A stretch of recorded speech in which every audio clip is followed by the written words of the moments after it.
These are truths that anyone can experience. Very difficult to explain. Very difficult to explain that things are happening totally in a different direction than we take it. We think the world has been projected, we are looking at it. Nobody says we are looking at it, therefore we are projecting it. They have called this issue into question. Is the tree there because you look at it? Or the tree there because actually there you are able to see it? Which one is true? People debated on this. For thousands of years they debated on this. If the tree falls and nobody there, does it really make a noise? Or somebody here, then it's make a noise? A great scientist like Einstein, toward the end of his life, observes, I did not realize the importance of the phenomenon I'm describing and the role of the observer in it. These are the last notes. Because by that time, the quantum theory had come in. In the quantum theory, things were happening which were totally inconsistent with all our knowledge.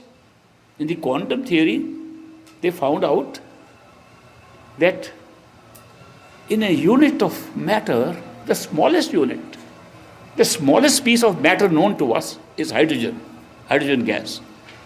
It has a very small nucleus and one electron moving around it. Nobody knows in which orbit it moves. We know how far it is from the center, from the nucleus. We know this far. Is it moving like this? Is it moving like this? There are a billion positions that you can place it where it be moving. We didn't have the means to know where it's moving. Today we have a laser technology that can go to the level of an electron. An electron microscope using laser technology can go and pinpoint exactly at the distance. It can place it here, anywhere at the distance appropriate. The moment you put it there, it is there. If you put somewhere else, it will be there. But once it is there, it will never be anywhere else. How could you interfere with the position of an electron? This is observed physics of today. The observed physics of today says that you interfere by observation with what is existing. One scientist has just said that the entire experience that we are having is based upon our perception, something the mystics have been saying for thousands of years. Physics is coming to that. Astronomy is coming to that. They're understanding the nature of space and time in a way they never understood before. So when we look at it, one astronomer has examined space and time, and he has said, we are not real. Astounding for a professor to say that. We are not real, we are a hologram. We are a hologram because if we condense this whole planet, Earth, just take one piece out of it, space. Space is what creates the distance between particles, or between electrons and the nucleus. If we take space out, we'll collapse to the size of a pin, the whole planet. When I was in college studying physics for my graduate degree in India, a professor told me, physics professor, you know, this is all space. If you take the space out, this planet will become like a football. That was in the 40s. In the 60s, I was at Harvard University in this country. There I went to a physics lecture, and they said, if the space is taken out, it will become like a marble. Today, the scientists are saying it will be a pinhead. Another scientist is saying it will disappear. Then who are we? Are we space? Or are we spaced out?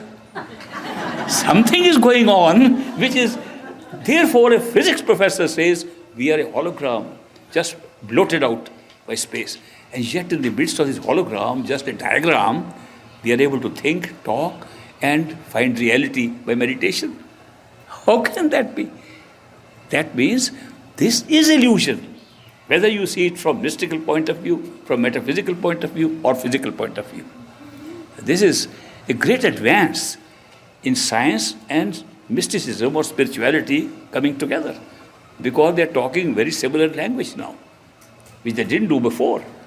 So the empirical Newtonian physics was totally different from Einsteinian physics, and it's totally different from today's physics.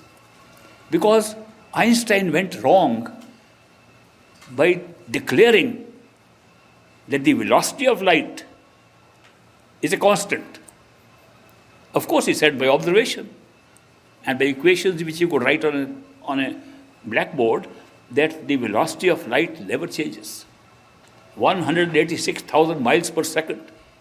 Whether it's going away from us, coming towards us, it will be the same. Which led to very remarkable and ununderstandable concepts like, supposing there are two cars going. I'm a little departing from normal example, but I hope you don't mind. Supposing two cars are going, one at the velocity speed of 40 miles an hour, another passes it at 60 miles an hour. The one passing at 60 miles an hour won't feel it's passing at 60 miles an hour, will feel 20 miles an hour. Because the other car is also going at 40 miles, you will feel the differential between the two velocities. When they measured two beams of light going, they were both going at 186,000 miles. When they measured the differential between the two beams, it was still 186,000 miles. How can that be? But it's true. It is true. Every experiment he would do, he would find this constant. Other experiment he did was because they couldn't make out what is light. Light became a big subject of study, both in metaphysics and in physics. What is light? It's just a stream of photons going out. Is it a wave going out? What is it? Because early on, they did the two-slit experiment you must have heard of. The two-slit experiment through which they sent beams of light. When the beam of light went, it created series of lines. If it was particles, it created only two lines. There were two splits. When they interfered, it became wavelength. When they put it again, observed it, through putting a meter on the middle of the slits, it became particle again. They couldn't understand. Is light being affected by our looking at it? Today they believe, yes, it is. A human observation is changing the nature of light. They could neither call it a particle nor call it a wave. And they kept on debating. One wise guy came and said, I'll give you a new name for it. And he gave it the name of quanta. It's neither particle nor wave, it's a quanta. And a quanta is that which can behave like a particle or a wave, depending on its own mood. Now they say on the mood of the observer. How did this change take place? By the way, the latest picture taken of a quanta has just appeared. I got a copy on my iPhone. The quanta has been pictured now, where it's both a wave, a particle spread out with waves in it. So first picture ever taken of a quanta. The quanta behaves according to how you observe it. That means that's the quantum physics, quantum mechanics. Quantum theory came from that experiment. That your observation changes it. In the two-slit experiment, they put a gauge to see whether the light has moved through one or the other. They tried with two pinholes. You put the light, if it's a particle going through a pinhole, it will make a dot of light on the screen. But no, it doesn't. It makes a wave. They're spread out. It's not one particle. You put a measuring instrument only. Your observation through an instrument, not with the eyes. Put an instrument, it becomes a particle. What is going on? This is science. I'm very fascinated to see that they're coming so close to what we have been talking about for thousands of years. That they are realizing that what we thought is real is not real. It's being made up somehow. And being made up not of anything solid. Here I'm sitting on a solid chair. Physics says, no, it's not solid. It's completely hollow. If you take the space out, I'll fall out. Or maybe I'll also become zero. So this is a strange thing happening today, which shows that our awareness, by empirical study from outside, is getting us insights into what we have known already by meditational practices inside. Now, look at a person who is observing what is outside and observing what is inside, knows the whole game. And that is possible. I am saying to those people who are curious, I was very curious to know. I'm telling people who are curious, examine this. Not only study inside, study outside and inside. One of the very beautiful features you'll find by their study is that the outside is also inside. Another crazy remark. Whatever is outside is not a copy of what is inside, which I have been saying, but is actually inside being projected outside. That nothing is really outside. It's like a projector. That everything we see outside is already inside. And that's why we see it outside. We experience it outside. Now, you might say these are speculations, philosophy, theory. They're not.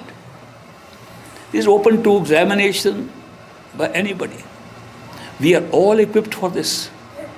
Don't think that there is somebody, a scientist has to do it.